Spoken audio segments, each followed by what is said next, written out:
What up, everybody? It's your girl, Sherry's Joy. Welcome to another episode of Bookmarked. I love reading books, and this year I've read several narratives, biographies, memoirs, and I kind of wanted to just not really single them out, but I wanted to, individually, I wanted to just group them and talk about them in general. I don't want to talk about them specifically. I just want to talk about uh, what the book is or what the memoir is and how I felt while reading it. They're not my stories to tell, so I'm not going to really talk about the actual books themselves, but I just kind of want to, touch base on them.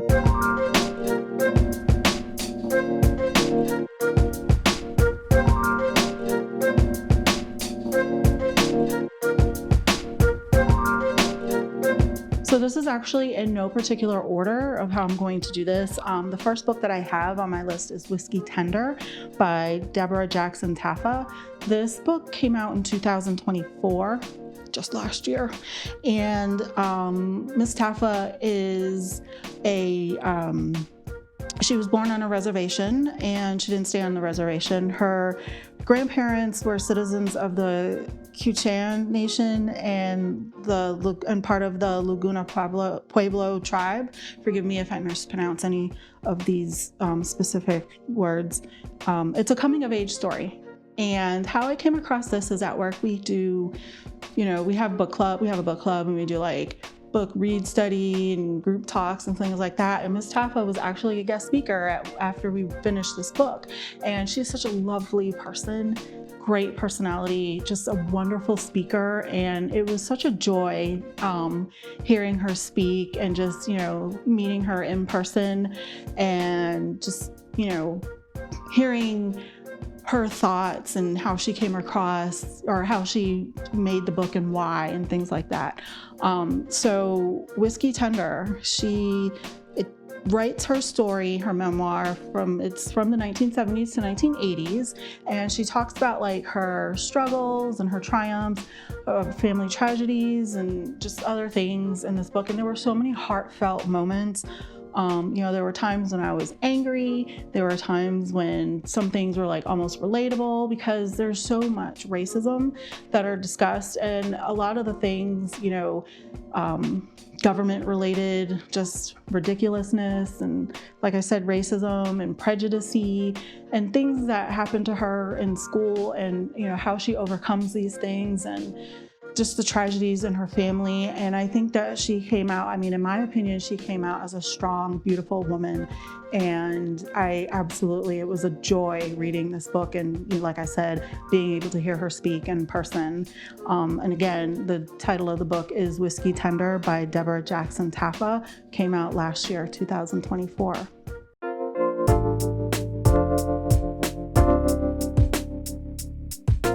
My next book, memoir that I read was Fearless and Free by Josephine Baker.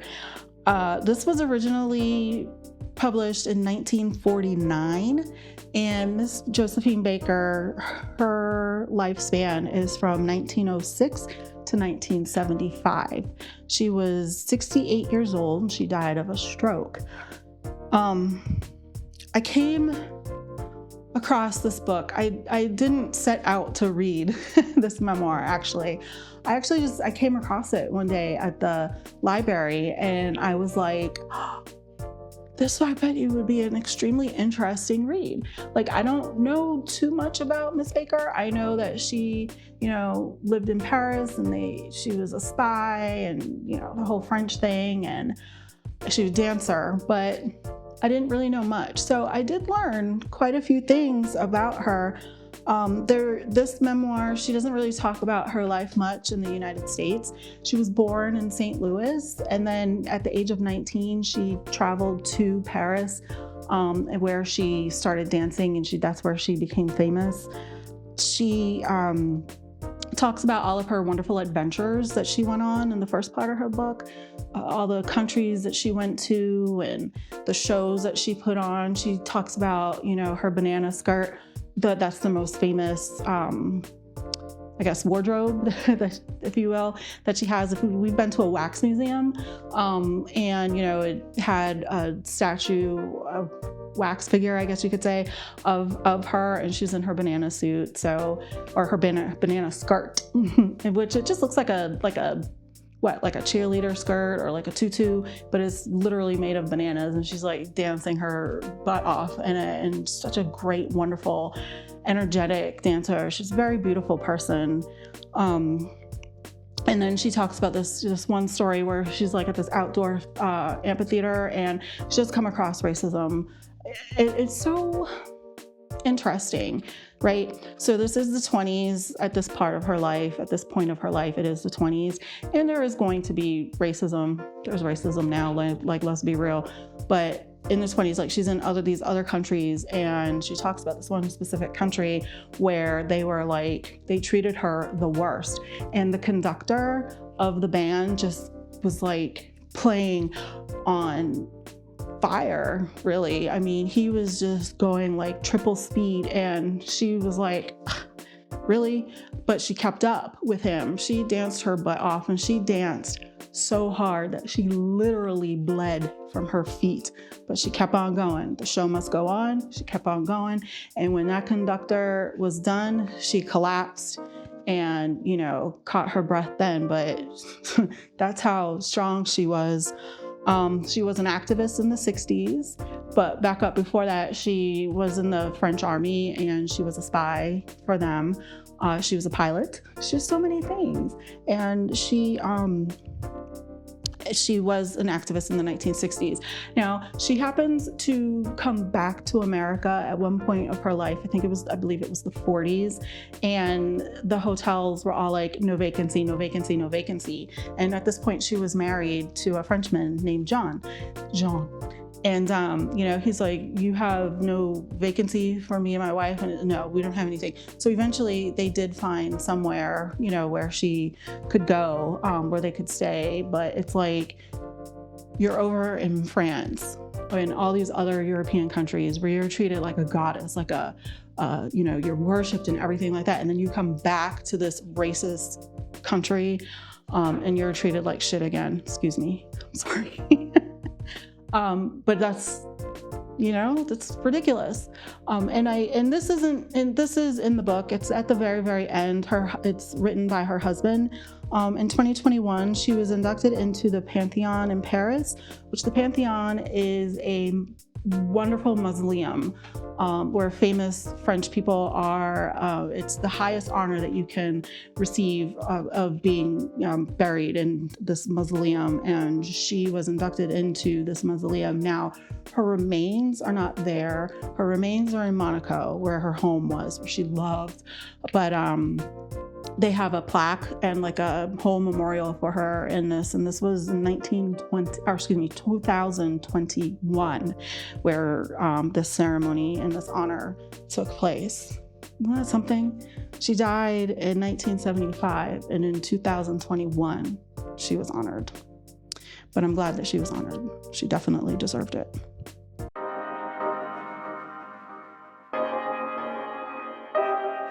Okay, my next book, Something Must Be Done About Prince Edward County by Kristen Green. This book was also written in 2024, and I came across this book because I was doing Black History Month.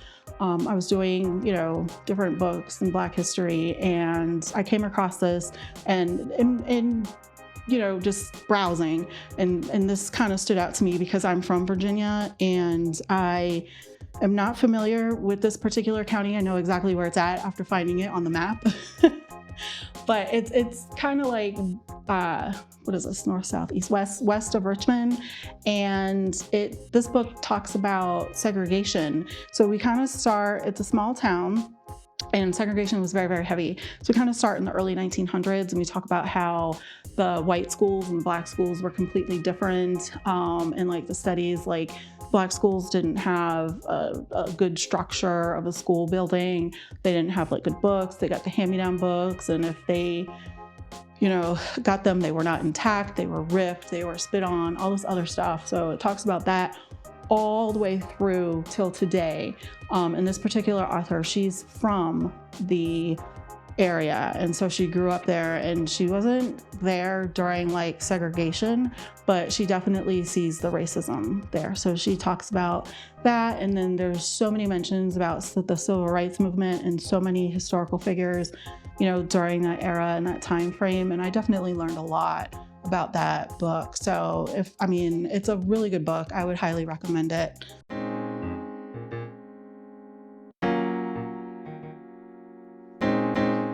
All right, this next book, a little bit different. It's called Just Be Child, 40 True Stories Surely to Help You Be Your Best You by Nicole Payne.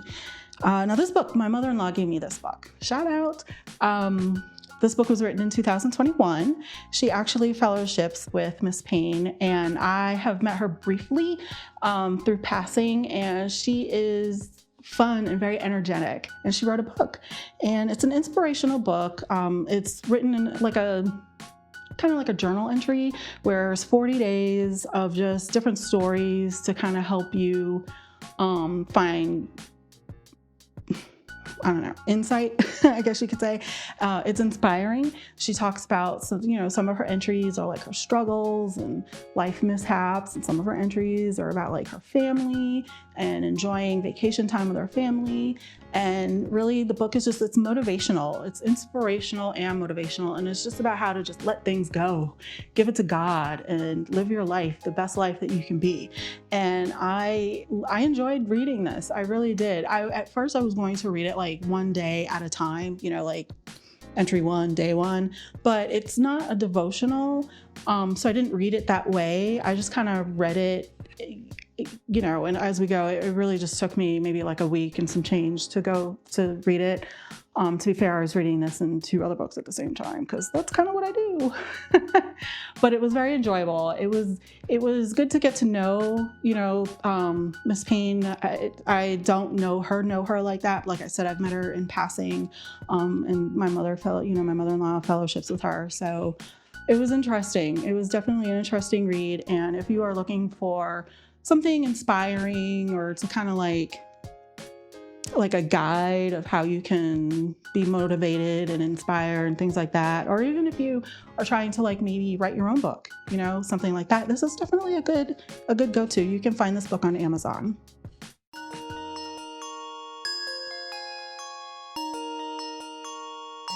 All right. This book, man, I started reading The Devil in the White City by Erik Larson, I don't know, maybe like 5 or so years ago, and I put it down. I picked it back up, and I was like, this is historical fiction? What is this? So I actually had to look it up. So it's a nonfiction book about this 1893 World's Fair with a twist. Not really a twist, but most people, I don't know, you hear about the World's Fair and you don't really know that there's multiple World's Fairs, and you don't really know unless you know that there was a serial killer in the 1893 World's Fair. So if you didn't know that, here we go. Or if you did know that, here we go anyway. So in 1893, Erik Larson wrote this book in 2004. In 1893, there was a Columbian World War Fair, and that's what it was called, the Columbian World Fair, not World War. And it is commemorating the 400th anniversary of Christopher Columbus's discovery. So the first part of the book is about the architects.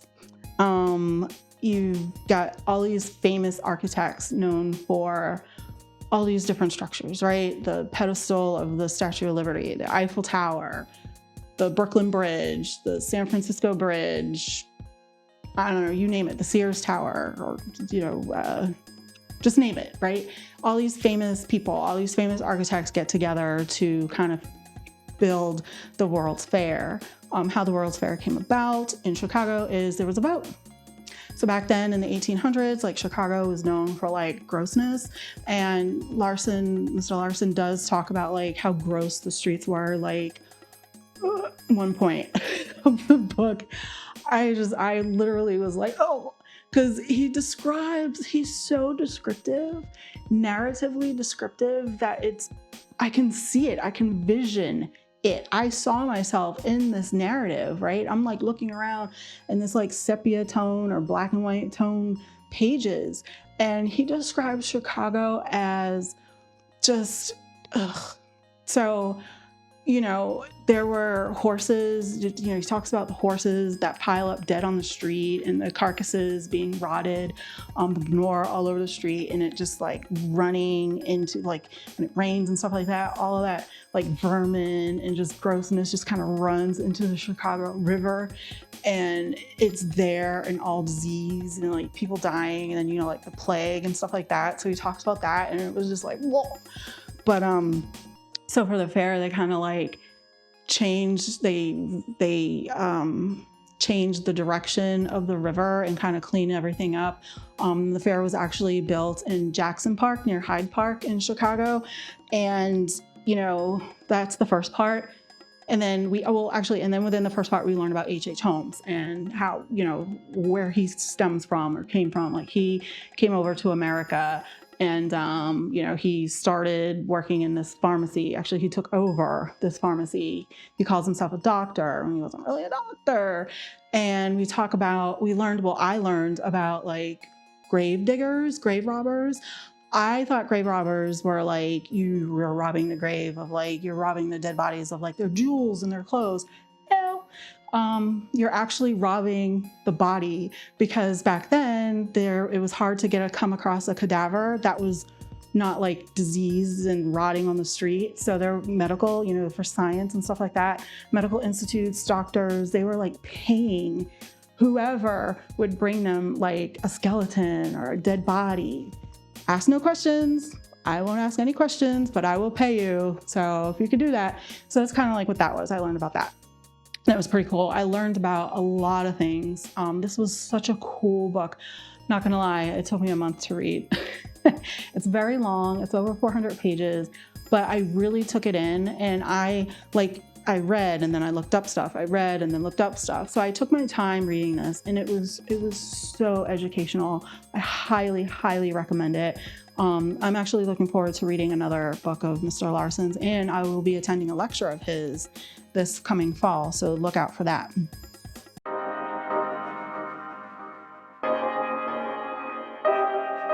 All right, Friends, Lovers, and the Big Terrible Thing by Matthew Perry came out in 2022. So this book, this memoir, Mr. Perry talks about his family upbringing and how he would go travel to California. And he talks about, he's from, obviously, he's Canadian, and, he would travel to California. His parents were split, so he would travel to California to visit his dad. And he talks about how he started getting into the movies and started getting into acting, not movies, but acting in general. And it just talks about his life from A to Z, and all the way up until not his death, but it's his addiction and alcoholism and just all kinds of things that he talks about. It's a heartbreaking story, just because I know, that he is no longer with us. At the time, if you read this book during the time when he was still alive, it would still be heartbreaking, I would think, because of the struggle. And me being an alcoholic and actually understanding alcoholism and the struggle with that, it really hit home. And there were so many parts, so I'm just like, yes, and so it was a heartfelt, interesting read, and I'm grateful that I read it, and may he rest in peace.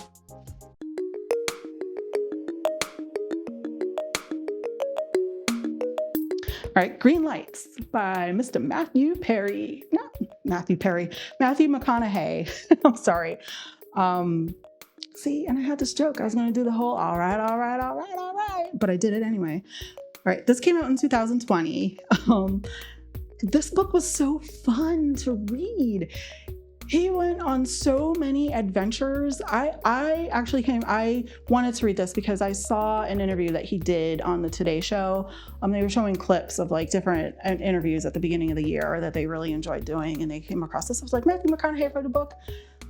Let me see what this is about, because he's such a like lively, cool personality. I absolutely love watching him on what's it called, Hot Ones. And then I saw like a thing on YouTube where he like come into my home, and he was just so welcoming and just such a free spirit, and it really shows in his biography, his memoir. It's great. He talks about life growing up, his family, his childhood family, and how he met his wife, and like how he came across all these movies that he's in, and how he sees t-shirts that say all right, all right, all right, and all this other stuff, and he loves it when people come up to him and they're like, all right, all right, all right.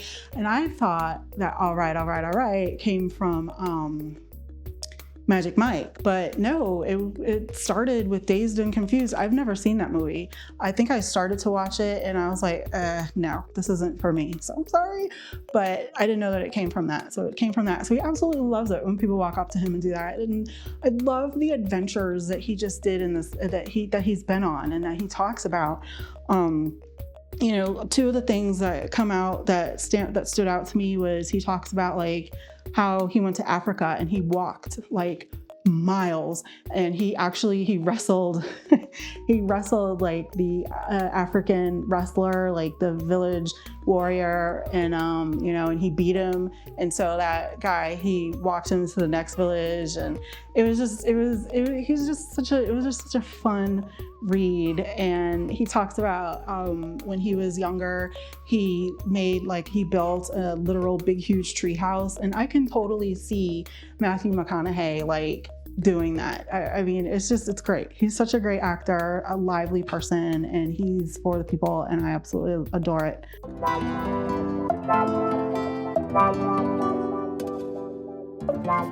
Okay, The House of Hidden Meaning by RuPaul came out in 2024. Again, I read this book and I actually joined his book club. And my daughter, my youngest, she's a writer, shout out, and she got me into his book club. So his one of the books that came were his memoir, RuPaul's memoir, and it was quite interesting. I can honestly say I don't feel like I would have read it if it wasn't something that my daughter was, she's completely into RuPaul and drag queen and all of the drag stuff. I'm not saying I'm not, that's not my go-to, I guess you could say. I find it quite interesting. It's all art. I love it. It's beautiful. And I don't know. She wanted me to read this memoir with her, and I read it, and it was great. I loved his vibe and his adventure, and how he talks, and how I can hear him talking the book, you know what I'm saying? So it was great. I mean, he also at the end, he touches just a little bit on his battle with addiction. It was like a realization that he had, and again, it's like, yes, when it hits you, it hits you. When you know, you don't know until you know, and when you know, right? So it hits hard. I was actually watching Pose, this TV show, while I was reading this memoir, and they're not the same thing, but it was kind of interesting to kind of see how the what do you call it? Some of the terminology, some of the aestheticness and the demographic and everything like that, the culture was kind of similar. And so it was good. It was interesting to read about it and then to actually see it in motion through TV. So it was great. I do recommend this book. If you're interested in the culture of drag queens. It's not necessarily about that. It's about RuPaul himself, and wonderful. He's a free spirit, good person.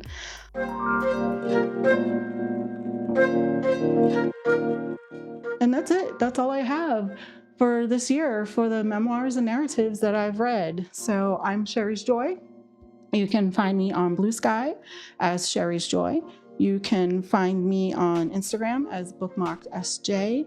You can find me on YouTube as bookmarkedSJ, Linktree as bookmarkedSJ. And as always, I am part of the DigiKast. All of this is going to be listed below. So yeah, so I got some fun stuff coming up. I got more book reviews to do, and I'm going to the Black Books Matter Festival at Mahogany Books down in National Harbor this weekend, and I'm actually going to the National Book Fair in Washington, D.C.